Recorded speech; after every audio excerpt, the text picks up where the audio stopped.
She was born Angelina Jolie. Voight in Los Angeles on June 4, 1975, her name meaning Pretty Little Angel. Her father, John, was already an established superstar, having topped the bill in such classics as Midnight Cowboy and Deliverance. When Angelina was 2, he'd scooped the Best Actor Oscar for Coming Home. By then, though, he'd already split from her mother, the Partiriquois actress and model Marceline Bertrand, now Angelina's manager, who'd moved with Angelina and her brother James to the East Coast Tath Palisades, New York, to be more precise. Living here, Jolie was a happy child. She collected snakes and lizards, her favorite lizard being named Vladimir and her favorite snake Harry Dean Stanton. And oddly, like many males of her age, she had a major crush on Mr. Spock.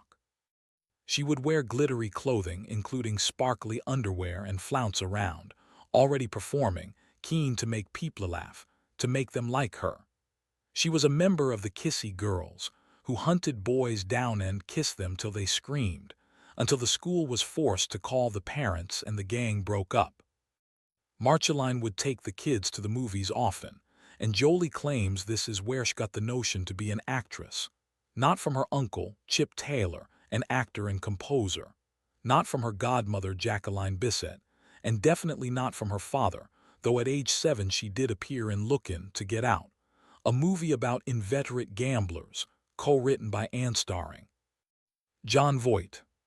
When Jolie was 11, her mother moved the family back to Los Angeles. They had already moved often, making the young girl feel constantly uprooted. I always dreamed, Chesses, of having an attic of things that I could go back up and look at. Now Angelina decides she wanted to act and, as ever jumping in at the deep end, enrolled at the Lee Strasberg Theater Institute, where she trained for 2 years, appearing in several stage productions. As a pupil at Beverly Hills High School, she was not alone in her cinematic ambitions, but she certainly felt alone in the midst of all those good-looking, pampered children. Children hoticed her mercilessly for wearing braces and glasses and being so painfully skinny. Unlike the other parents, Marceline was not rich, so Angelina also had to seek her clothes at thrift stores like Aardvark. Her confidence received a further battering when her attempts at modeling proved fruitless. She never got picked too short, too thin, too fat, too scarred. Scarred, yes. Perhaps it was the many moves. Maybe it was to do with her father, a lonely, detached figure who did not want to live with his family. Angelina always feared she would be like that herself. Maybe it was the relative poverty, or the taunting, or the way she felt that with her big eyes, big lips, big everything, she looked like a muppet. But Angelina had come to hate herself, to feel absolutely worthless. She felt unworthy, didn't like to be touched. She still has this problem sometimes. So, like too many young girls, she started Taka herself. At 14, she dropped out of acting classes and began an existence of fast living and active self-loathing. She wore black, dyed her hair purple, and went out slam dancing with her live-in punk boyfriend. They experimented heavily in S&M, Angelina once asking him to draw a blade along her jawline. The scar is now faint but still there. At 16, her relationship ended. She moved to an apartment opposite her mother and went back to theater. Now committed to acting, her first role was, unsurprisingly, as a German dominatrix. She began to learn from her father, noticed how he would watch people, talk to them, become like them. She stopped fighting with him so much too, realizing that they were both drama queens. For his part, Voight noticed her talent, being moved to tears by her reading of the part of Catherine in A View from the Bridge. With the braces and glasses gone, she became a model too, working in Los Angeles, New York, and London. She also appeared in the video for Meat Loaf's Rock'n'Roll Dreams. Come through, she'd later turn up in promos for Lenny Kravitz, Lemonheads, and the Rolling Stones. Her confidence rose, though it would often plummet back down. She tells a story of how once she was so down, she actually tried to hire a man to kill her. Being a compassionate sort of assassin, he told her to think about it for a month. Obviously, she didn't call him back. Jolie had appeared in 5 of her brother's student films, made while he attended the USC School of Cinema. He was now known as James Haven, but her movie career proper began in 1993, when she starred as Kaysella Cash Reese, alongside Elias Koteas and Jack Palance in Cyborg 2. Here, a near-human robot thing, she was designed to seduce her way into the HQ of her creator's rivals and blow up. Already, her sexual charisma had been noted. Next came Hackers, where she met her first husband, Johnny Lee Miller. Then riding high after his performance as Sick Boy in Trainspotting, Miller played a computer whiz kid on the wrong side of the law, trying to save the world from a swine intent upon unleashing a vicious virus, while being pursued by the Secret Service. Jolie was Acid Burn, one of his team. Now the roles started coming fast and thick. Jolie starred with David Duchovny in the nasty, stylish thriller playing God. She'd later date her other co-star, Timothy Hutton. Then, in the road movie Mojave Moon, she was a youngster named Alina Rigby who falls for Danny Aiello, while he takes a shine to her mother, Ann Archer. In Foxfire, she was one off a group of teenage girls who kill a teacher who harasses them, then gradually go wholly out of control. Directed by Annette Haywood Carter, this was very much a girl thing, as was Jolie's next release, the TV movie True Women, a historical romantic drama set in the West, based on the book by Janice Woods Windle. This starred Gary Sinise and was directed by John Frankenheimer, but she more than held her own, picking up a Golden Globe and an Emmy nomination.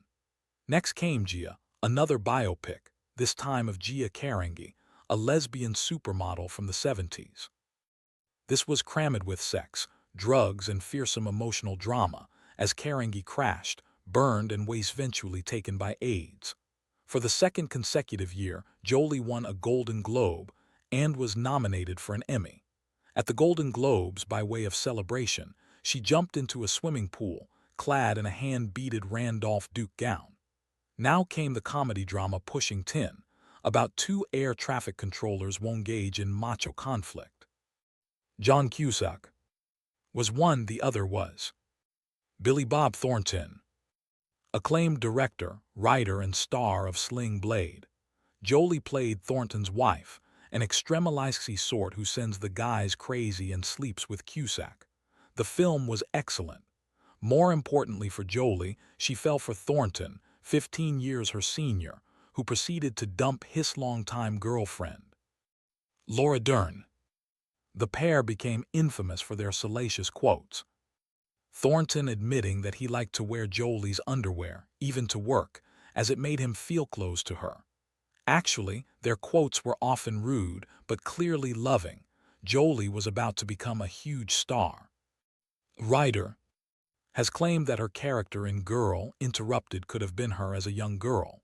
But Jolie's character, Lisa Rowe, insanely ebullient then horribly depressed, having but needing some form of structure to her life, even an institution, really was Jolie. Stealing the show entirely, she won the Oscar, and herein lies a sweet tale. At the time filming Original Sin down in Mexico, Jolie flew to the Oscar ceremony she'd attended before, age 12 and all glammed up in lace and pearls with her dad. Then flew straight back, arriving at 4:30 a.m. and going straight to sleep. Suddenly, she was awoken by a mariachi band, hired by co-star Antonio Banderas and director Michael Christopher. Stumbling from her trailer, she was handed a single rose by every member of the crew, many of whom, along with Christopher, had worked on Gia, and remembering her at her lowest ebb, wished to recognize this moment of triumph. In the press, meanwhile, her victory was quickly overshadowed by freakish reports that she was having an affair with her own brother. They must have assumed she'd try anything once. This is a big part of the Jolie phenomenon. She has a searing reputation for being sexually voracious and promiscuous, yet says she's slept with only a tiny handful of people. After Girl, Interrupted came the psycho thriller The Bone Collector, where she aided a bedridden Denzel Washington in his pursuit of a killer. Then Gone in 60 Seconds, where Jolie played Sarah Sway Wayland, ex-girlfriend of supercar thief Nicolas Cage. Didn't have much to do but be charismatic, which she managed with ease, though she did look thin and drawn. something noted by Christopher when Jolie moved directly from Gone in 60 Seconds on to the set of Original Sin. Based on Cornell Woolrich's Waltz into Darkness, this would be a steamy bodice ripper where she played a mail-order bride for Bandera's coffee planter in 1900s Cuba, a bride who turns out to be dominating, manipulative, and thoroughly untrustworthy. It was a wonder he didn't mail her straight back. Next would come the big one, Tomb Raider.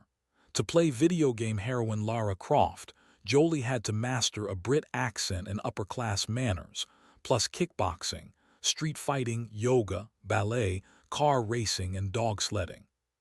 Few actresses have the outlandish features and sheer physical power to pull off such a character, but Jolie managed it with some aplomb as Croft crisscrossed the globe, trying to prevent the Illuminati from using a magic triangle to control time itself. She would revisit the part in 2003 with the superior Lara Croft Tomb Raider, The Cradle of Life. Here a Chinese crime boss and evil mastermind would attempt to unleash a deadly plague that, for some reason, chose to remain in Pandora's box when all the other bad stuff sprang forth. Naturally, only Lady Lara Croft, in the original her aristocratic dad was played by Jon Voight, can save the day. Once again, Jolie impressed with her straight face, dry wit, and comically unbreakable British resolve. She certainly gained more prestige than she would have done had she instead taken the role in Charlie's Angels, eventually filled by Lucy Liu. Before the sequel, though, would come Life or Something Like It, where she played a Seattle TV reporter seemingly ambitious beyond her abilities. Stuck in a love triangle with a baseball pitcher and a cameraman, she's informed of her own imminent death by a street preacher and must get her life in order before popping her clogs. It doesn't sound good, and it wasn't. Jolie hardly being tested by such weak material. Personally speaking, this was a hard time for Angelina. Having in 2001 adopted a Cambodian boy named Maddox, and having made clear her sympathy for nations much poorer than her own, she was made a goodwill ambassador for the United Nations. It was a role she took seriously, visiting Sierra Leone, Tanzania, Pakistan, and the Western Sahara. She examined firsthand the plight of refugees from Thailand and Chechnya, called for peace in Sri Lanka, and pledged $5 million to a wildlife sanctuary in Cambodia. Having been paid $12 million for Tomb Raider 2, this was something she could well afford. Unfortunately, her relationship with Thornton did not survive this burst of activity. He, she later claimed, was more interested in his career. He was at the time concentrating on his music, and left her and Maddox to go out on tour.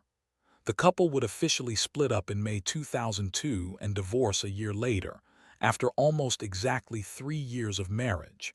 And the split would bring about another when father Jon Voight used TV interviews to reach out to a daughter he said had serious mental problems. Angelina did not appreciate his words or tactics. Having worked extensively in the UK on the Tomb Raider movies, Jolie would buy herself a house in Buckinghamshire and often be seen out with former husband Johnny Lee Miller. Despite giving much of her time to the UN, she was still fairly prolific on screen. After Tomb Raider 2 would come Beyond Borders, long delayed after the sacking of Kevin Costner for being too demanding, and the subsequent departure of Oliver Stone. Interestingly, the movie would see her as the daughter of a rich industrialist, meeting renegade doctor Clive Owen replacing Costner, and inspired by his impassioned desire to save lives, helping him do just that in war-torn Africa and beyond. There were clear parallels with her own life. 2004 would bring a welter of work and another tumult of rumors. On-screen, she'd open the year with Taking Lives, playing an intuitive American detective called up to help Montreal cops track down a serial killer. Through a strange and near-psychic process, as well as dogged police work, she reveals that the murderer, a major self-loather, has been offing people of gradually increasing age, stealing their identities, and thereby living a series of different lives. Artist Ethan Hawke is able to sketch the killer, but will that do any good? The movie was quite complex, full of clues, shocks, and sly cheats, but it was rather overshadowed by the breakup of Hawk's marriage to Uma Thurman. Naturally, rumors abounded that Jolie was the Scarlet Woman. In fact, it was model Jen Perz. Next came Shark Tale, an animation where Will Smith's Funky Fish took credit for the accidental death of the son of Shark mobster Robert De Niro. Now famous, Smith would attract the amorous, glamorous Angelina, a fish called Lola, of course, who'd tempt him to betray his longtime gal Renee Zellweger. Critics would complain that the film's welter of references to the likes of Jaws and The Godfather would put it beyond the ken of most kids. Nevertheless, without challenging the monolithic success of Shrek, it was still a big hit. Sky Captain, an FX marvel that had seen the actors working mostly against green screens, was a cinematic wonder but not a hit. Much the same could be said of Jolie's next venture, Oliver Stone's epic Alexander. This saw her as Olympia's, mother of Colin Farrell's great conqueror. Married to a drunken Val Kilmer, she's beaten and banished, but returns when her young son acquires the crown of Macedon, henceforth acting as his inspiration Ash subjugates the nations.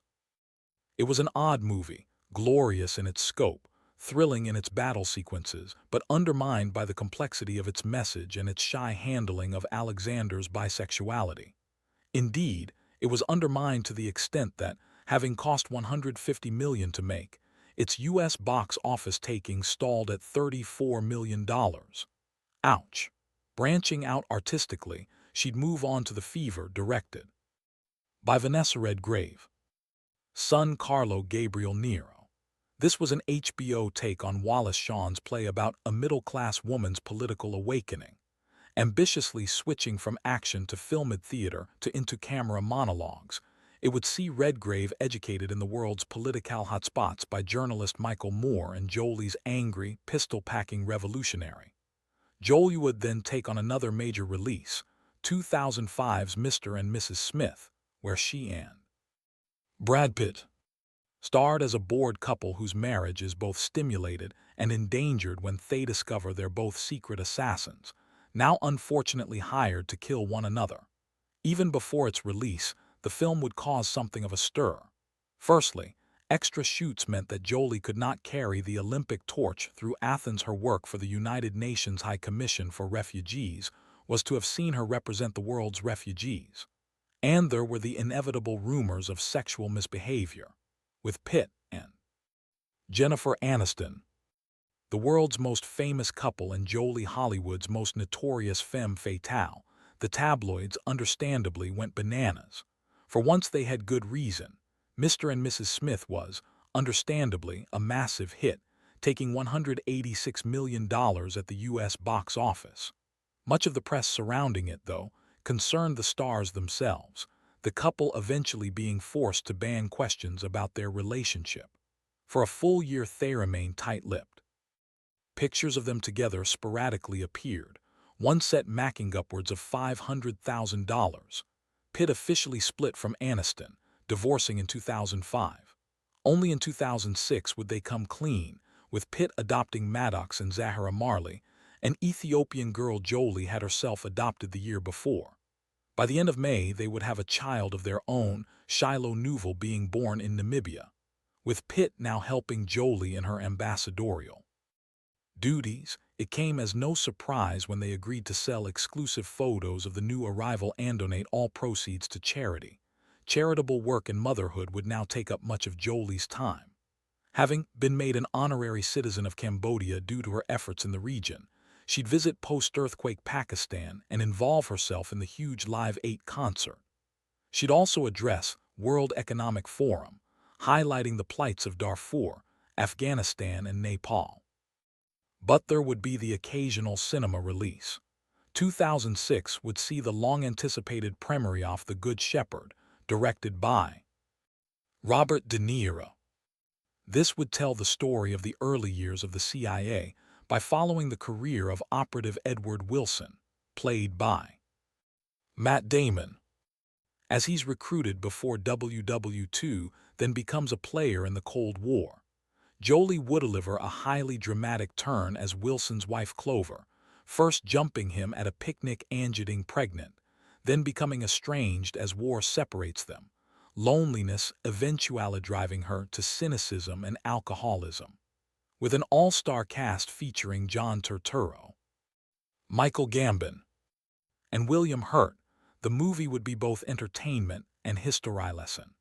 So with Jolie's next effort, Beowulf, where Robert Zemeckis told the old Norse legend using the same performance capture animation technique he'd employed so successfully with the Polar Express.